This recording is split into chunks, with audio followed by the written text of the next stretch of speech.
আজকে আমি অনেক খুশি। কারণ আজকে আমি একটা গ্রামের দৃশ্য আঁকার সুযোগ পেয়েছি।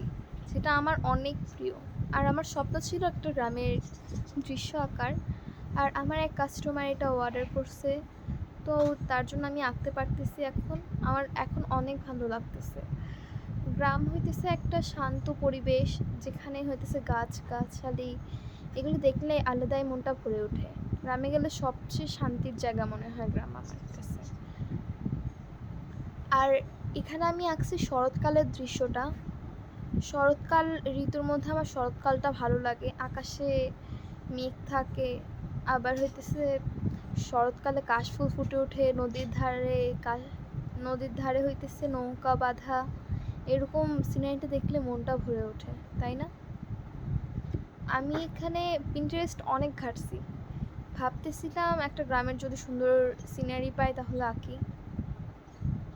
তো আমি অনেক খোঁজাখুঁজি করার পরও পাইনি। এরপর টিকটকে সার্চ দিলাম। টিকটকে একটা আপু দেখলাম একটা গ্রামের সিনারি আঁকতেছে, কিন্তু এখানে ছিল পুকুর। আর আমি বানিয়ে দিছি এটাকে নদী। নদীর একটা পাড় এখানে বুঝে যাইতেছে, আর তার পাশে নৌকা, আর কাশফুল ফুটে আছে তার ধারে। আর এখানে ধানের পীর বলে গ্রামে, এটার শুদ্ধ নামও মেবি পীর। এই পীরগুলি হইতেছে এই ছবিটার মূল আকর্ষণ, বা ছবিটাকে ফুটিয়ে তুলছে। এখানে আমি ধানের পীরগুলিতে মাটিতে যেই কালারটা দিছি, গোল্ডেন কালার, ওই গোল্ডেন কালারটা ইউজ করছি। আর তার উপর একটু খয়েরি কালারের শেড দিয়ে আমি সেটাকে একটু ডিটেলস দেওয়ার চেষ্টা করেছি।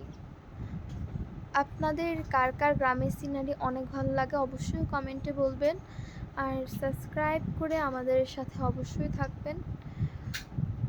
ও আপনারা যদি এরকম আরও কিছু ছবি আঁকা দেখতে চান বা পেন্টিং দেখতে চান, তাহলে অবশ্যই কমেন্টে জানাবেন।